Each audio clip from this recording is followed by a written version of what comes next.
ఓం నమో భగవతే. ఓం భైరవీ దేవియే రక్షమాం రక్షమాం పాహిమాం పాహిమాం. ఓం భైరవీ దేవియే రక్షమాం రక్షమాం పాహిమాం పాహిమాం. నమస్కారం. నమస్కారం. నమస్కారం. కూర్చోండి.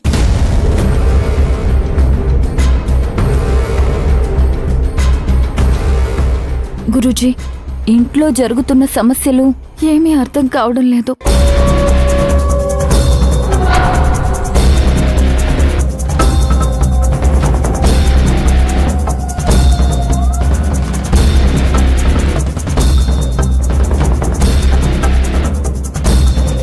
ఈ ఇల్లు వదిలిపెట్టి ఇంకెక్కడికైనా వెళ్ళిపోదాం అనుకుంటున్నాం గురూజీ.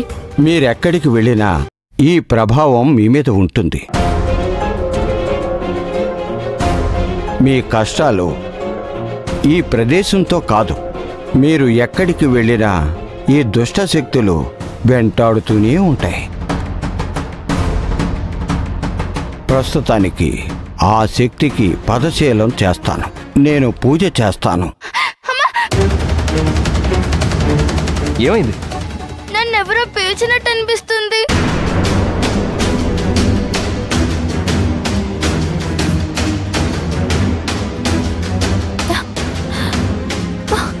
ఏంటిది, ఎంత చలిగా ఉంది?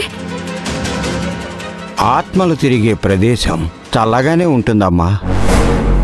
ఆ ఆత్మలు ఎక్కడున్నాయో నేను చూస్తాను.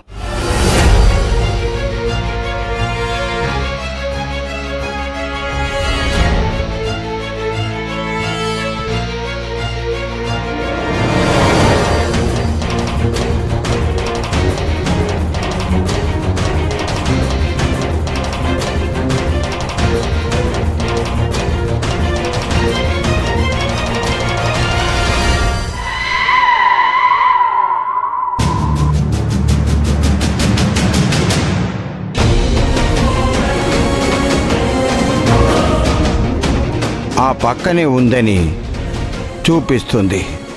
ఆ దిశలో క్షుద్రశక్తి ఉంది.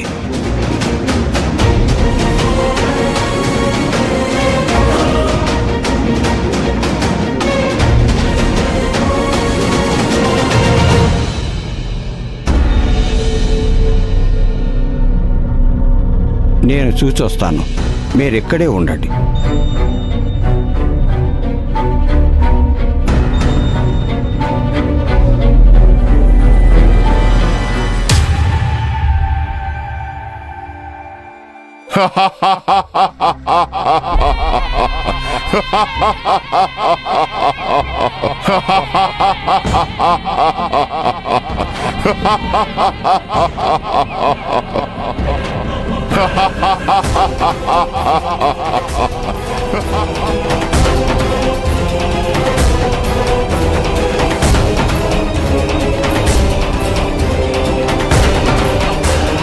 ఓం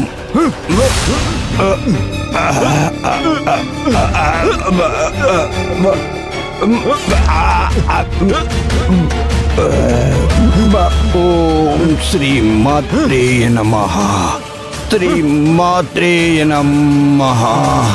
ఓం శ్రీ మాత్రే నమః.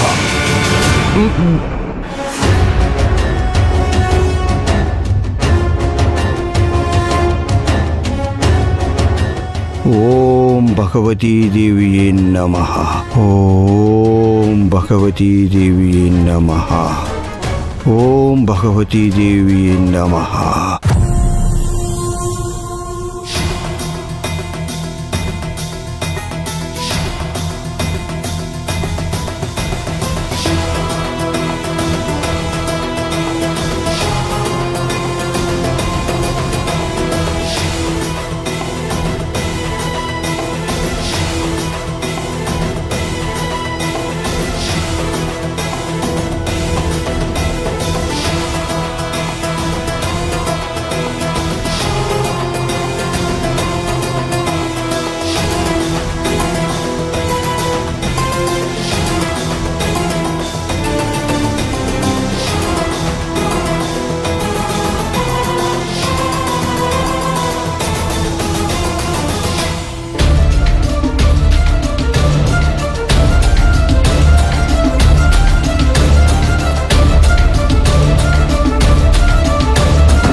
ఏమైంది గురూజీ?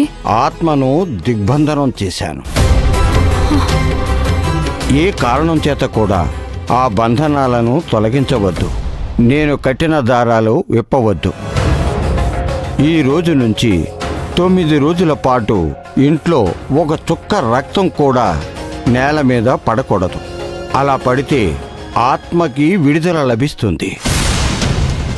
దాన్ని ఆపడం, బంధించడం ఇంకా కష్టమవుతుంది. ఎవ్వరూ అటు పక్కకు వెళ్ళకూడదు, అటువైపు చూడకూడదు. ఆ గది వైపు దృష్టి సారిస్తే 5 సెకన్లలో మీరు ఆ ఆత్మకి వశీకరణం అయిపోతారు.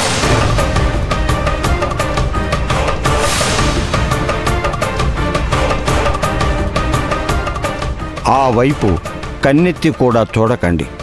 ఆ తర్వాత మీకేం జరుగుతుందో, మీరేం చేస్తారో మీకే తెలియదు. మీ మనసు మీ ఆధీనంలో ఉండకపోవచ్చు. ప్రాణాలు కోల్పోయే పరిస్థితి కూడా రావచ్చు.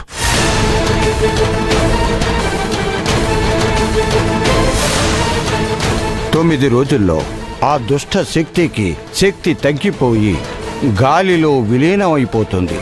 ఆ తర్వాత దాని ప్రభావం ఉండదు.